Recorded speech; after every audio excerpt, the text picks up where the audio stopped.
자, 오늘 수요일이니까 신한금융투자 수원지점 황재수 부지점장 나와 계시네요. 어서 오십시오. 예, 안녕하십니까. 네, 수요일에는 신한금융, 수원지점이니까 시우수.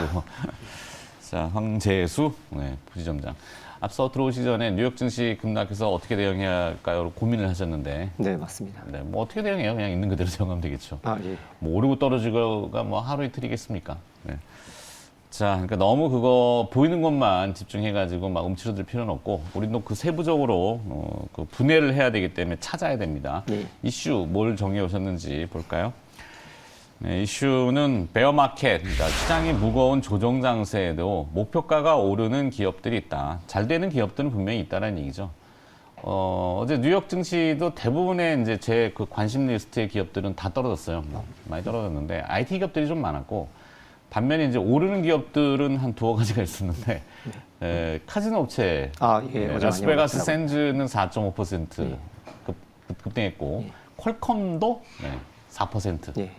그러면 뭐 되는 집안은 뭔가 되고 있구나. 예, 맞습니다. 이렇게 봐야 되겠죠. 중국 공세화나 뭐 얘기 나와서 뭐 카지노주 올라가고 어제 아시아 후반에 그랬잖아요. 중국이 다시 해외 입국객들을 받겠다. 네. 코로나가 어느 정도 안정세도 다시 또 잡았다 이래가지고. 아시아 증시가 좀 붕 가면서 뉴욕으로 넘어가는 초반까지는 괜찮았는데 이 컨퍼런스 보드에 소비자 신뢰 지수 나온 다음에 와다다다닥 무너져가지고 하여튼 그래요. 네. 뭐 어제 보니까 저도 기사 봤더니 이제 캐시우드가 진짜 돈나무 누나로 되게 유명한데 뭐 늘 이제 좋게만 얘기했던 비둘기 중에 비둘기라고 볼 수 있습니다. 하지만 어제 이제 뭐 45년 만에 이런 인플레이션 처음 봤다라고 얘기하고 경기가 침체에 들어와 있다라고 얘기하고 뭐 이런 부분으로 봤을 때는 뭐 많이 논란은 많이 있습니다. 과연 이제 내년 경기가 올해 하반기 경기부터 중요하고 뭐 내년도 중요하겠지만 과연 리세션이 올 거냐 안 오냐 뭐 연착륙이냐 경착륙에 대한 부분이 아직까지 논란이 많습니다. 네, 하지만 이제 뭐 아까 기사에서도 보듯이 확률은 확실히 어려워졌습니다. 왜냐하면 떨어지는 기업이 너무 많기 때문에 이러한 기업 중에 오르는 기업을 찾는다는 것은 사실 저희의 영역에서는 좀 더 과거 뭐 1, 2년 전에 찾지 못했던 종목 더욱더 열심히 해야 되고 좀 돼야 된다고 생각이 되고 있고요. 네. 뭐 기사 내용 좀 구체적으로 보면 이제 FN 가이드라고 할 수 있는 금융 정보가 있습니다. 뭐 잘 아시는 것처럼 각 증권사 애널리스트들이 이제 거기다 리포트라든지 목표가라든지 이런 부분을 올려서 이제 좀 공개를 하는 부분이 있는데요. 최근 한 달간 5월 27일부터 6월 27일이죠. 뭐 최근 한 달간 과연 이제 목표가를 많이 올렸는지 아니면은 낮췄는지를 좀 조사를 했는데요. FN 가이드는 유료죠? 예, 유료 사이트입니다. 예전에는 무료였는데. 예. 뭐 언제 유료로 바꾸더.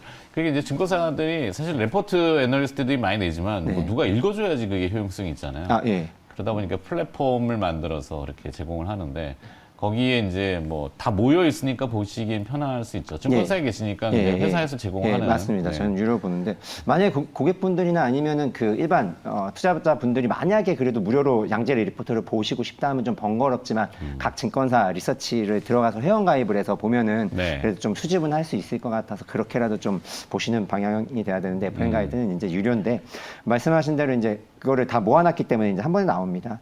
뭐 특징적인 게 303개 기업이 최근 한 달간 이제 목표가를 제시했던 종목이 있는데 그중에 5% 이상 목표가를 올린 기업은 7개밖에 안 되는 데에 비해서 목표가를 하향한 데는 124개나 됩니다. 뭐 이것만 보더라도 목표가를 계속 낮춘다는 것은 기업 실적에 기반해서 목표가를 잡기 때문에 기업 실적이 우려가 높다, 계속적으로 하향된다라고 볼 수 있을 것 같고요. 뭐 그대로 있던 기업은 이제 86개나 됩니다. 뭐 이런 걸로 봐서는 확실히 어렵다. 목표가 상향하는 종목 뭐 누가 이제 예전에 이제 데이터를 한번 본 적이 있는데 목표가 상향하는 종목만 매수를 했던 포트폴리오를 구성했던 것이 확실히 뭐 수익에는 더 도움이 되고 더 좋았다라는 부분을 봤을 때 목표가 상향이 된다라는 거는 이제 저희 투자자분들도 이제 관심 있게 지켜봐야 된다라는 부분인데요. 뭐 가장 많이 오른 건 한 달 동안 있던 걸 한번 봤습니다. 뭐 가장 많이 올랐던 게 오히려 이렌텍이 이제 10%로 목표가를 가장 최근 한 달간 이제 가장 높게 올렸고요. 지금 가격에서 보니까 상승 여력이 한 57% 가량 되어 있어서 아직도 싸다라고 이제 나타냈습니다. 그다음에 이제 BH가 9.2%로 상승 여력 이게 목표가를 상향을 해서 두 번째로 나왔고요. 지금 가격에서 56% 상승 여력이 있는 걸로 나왔습니다. 이렌텍이 첫 번째고 BH. 그러니까 그 PCB 업체고 뭐 만약에 이제 이건 이제 좀 다른 말이긴 하지만 애플이 과연 폴더블로 나가면 누가 가장 수혜주냐, 뭐 수혜주 찾기에 대한 부분이 있었는데 BH가 뽑으시는 분들이 많습니다. 왜 그러냐면 뭐 KH바텍이나 파인테크닉스는 들어가면 정말 대박이다, 정말 오를 가능성 높다라고 하지만 안 들어갔을 네. 가능성에는 이제 수혜가 힌지는 뭐 선택의 여부가 있지만 PCB, FPCB는 그거는 꼭 들어가야 선택의 되니까. 여지가 굉장히 좁기 때문에 BH가 가능성이 높다. 예, 그리고 이거죠. 애플에 지금 전력으로 납품하고 있기 결국엔 때문에 애플이 폴더블 폰을 내놓는다 이거잖아요. 예, 어제 그렇게 퀄컴 된다면. 주가가 뉴욕 증시에서 아까 올랐다고 네, 했는데 그게 예. 이제 애플의 자체 통신 칩을 개발하다가 드랍됐잖아요. 예, 예. 그게 진짜 어려운 거예요. 그래서 결국에는 퀄컴 걸 쓰고 했다. 예, 예. 쓸 수 있겠다. 이 내용이 나와가지고 이제 주가가 오른 것 같은데 아, 예. 계속 가보죠. 예. 그리고 그 다음으로 봤더니 이제 조선주들이 많습니다. 뭐 순서대로 말씀드리면 한진, 그리고 LX 인터내셔널, 한국항공우주, 한국조선해양, 뭐 HSD 엔진, 현대중공업 순으로 나왔습니다. 뭐 아마 조선주는 아마 그런 것 같습니다. 10년 동안 뭐 보지 못했던 호황이 왔다라고 이제 표현을 했는데 뭐 결국 우크라 전쟁으로 인해서 유럽에 있는 액화천연가스 LNG죠. LNG에 대한 발주가 굉장히 많이 늘어나고 있고 앞으로도 굉장히 많이 늘 것 때문에 그렇고요. 뭐 한국조선해양만 보더라도 21년, 그러니까 작년에는 1조 3천억 가량의 적자가 났지만 올해는 이제 900억 정도의 적자가 실현이 되고 내년에는 9천억 흑자로 돌아옵니다. 과연 보통 이제 조선주의 특징이 이제 발주를 받고 나서는 뭐 2년 후에 이제 실적이 나오기 때문에 지금 받아놨던 것들이 향후에 이익으로 나올 가능성이 뭐 보이고요.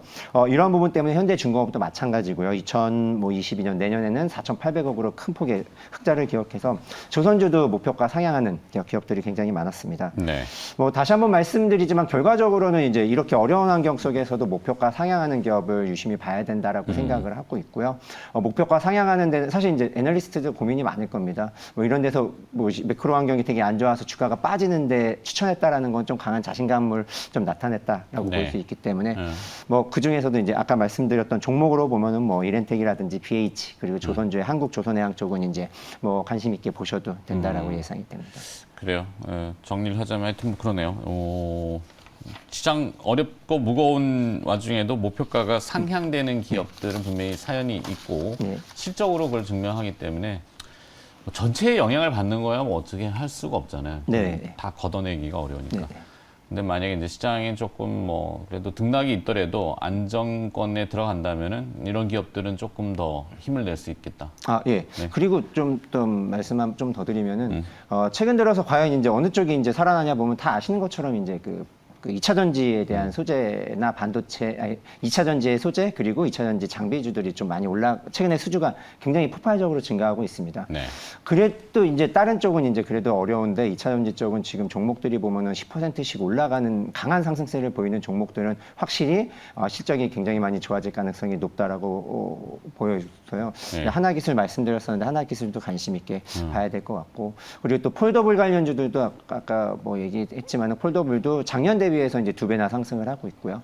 그리고 8월 달에 이제 곧 8월 10일로 기억을 하고 있는데 폴더블 신제품 나오면 또 폴더블에 관련된 이슈 아마 나와서 뭐 국내 뭐 기업으로는 이제 뭐 파인테크닉스라든지 KH 바텍에 대한 부분 확실히 어려운 장세. 그러니까 이제 원자재 가격이 급등하면서 많은 기업들이 원자재 가격 급등에 따라서 실적이 훼손되고 있지만 그럼에도 불구하고 증가하는 쪽은 이제 유심히 봐야 돼서 그런 쪽으로 좀 압축해야 되지 않냐. 올해는 확실히 실적으로 테마도 정말 타이밍을 정말 기가 막히게 맞추면 테마도 되게 좋지만 그것보다 좀 확실하게 이제 실적주로 접근하자라고 말씀드리고 싶습니다. 근데 지금 황재수 부지점장님이 들어오시는 타이밍에 기사가 나왔는데 네.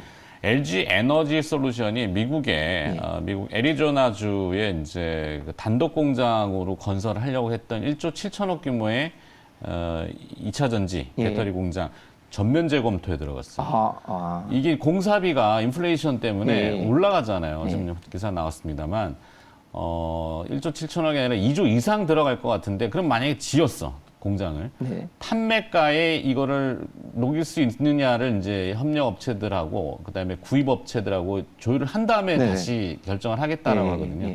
이게 지금 어떤 영향을 줄지. 우선 딱 들어서는 좀 그래도 오늘 투자 심리는 확실히 안 좋아졌죠. 조금 무겁겠죠. 왜냐하면 장비업체 이게 공장이 지어지면 이제 장비가 쭉 맞습니다. 들어가야 되는데 그것도 일단 스탑이 될 수 있기 때문에 영향이 전체를 받을지는 봐야 되겠네요. 네. 그러니까 삼성전자라든지 반도체 가격이 올 상반기만 하더라도 반도체 폭발적으로 증가할 거다. 장비 지금 수급했지만 결과적으로 이제 건설이 지연되고 이제 장비가 납입이 그거 그러니까 들어오실 때 저 기사가 나왔기 때문에 네. 못 보셨을 네. 거니까 요건 뒤에 다른 전문가하고 또 예. 얘기를 좀 알겠습니다. 나눠보도록 하겠고, 네, 그래도 황재수 부지점장이 오늘 또 픽한 기업이 있을 겁니다. 네. 어떤 기업을 가봐야 될까요? 기업이 DL을 말씀드리고 DL, 싶습니다. 대림 예, 대림 산업에서 분사. 이제 분사를 했습니다. 2021년에 지주사로 전환을 해서 이제 말씀드리는 DL은 이제 지주사라고 보시면 되고요. DL하고 DLENC로 분할을 했습니다. DLENC는 이제 건설 부분이다라고 보시면 되고, DL은 지주사지만 이제 케미칼 쪽으로 이제 보셔도 무방하다라고 생각이 되고 있습니다. 우선은 이제 뭐 3세대 이해욱 회장이 이제 3세대로 경영이 넘어왔고요. 뭐 이해욱 회장은 이제 2005년도부터 뭐 화학 쪽 석유화학 부분 총괄했기 때문에 석유화학 쪽에서는 좀 확실하게 이제 좀 경쟁력과 많은 지식이 있다라고 이제 판단이 되고 있고요. 최근 들어서 두 개의 이제 M&A가 있었습니다. 하나는 이제 칼리플렉스라는 화학회사를 7천억에 인수를 2020년에 했고요. 2022년 올해 거의 끝났는데 클레이톤이라고 하는 미국 회사를 이제 1조 9천억에 이제 인수를 했습니다. 그러면서 뭐 메가딜에 성공되고 굉장히 좀 뭐 화학적으로 이제 집중하겠다라고 이제 얘기를 하고 있고요. 클레이톤 같은 경우 보면은 굉장히 뭐 오히려 DL보다도 매출액이 더 뭐 비슷한 수준에 있습니다. 뭐 DL하고 뭐 클레이톤의 이제 매출액 최근 3년간의 매출액을 보면은 DL 같은 경우는 2조 400억이 매출액 평균이었고요. 크레이톤은 이제 2조 700억이었습니다. 이런 것만 봐서는 이제 매출 성장이 이제 100% 자회사로 편입되기 때문에 3분기부터는 이제 들어올 걸로 연결로 잡히고요. 그러면은 매출이 2배로 증가한다라고 보시면 될 것 같습니다. 그래도 이제 크레이톤에 대해서 자꾸 말씀드리지만 그게 특징적인 게 고유가의 수혜주라고 볼 수 있습니다. 뭐 생산하는 제품 같은 경우에는 소재는 펄프입니다.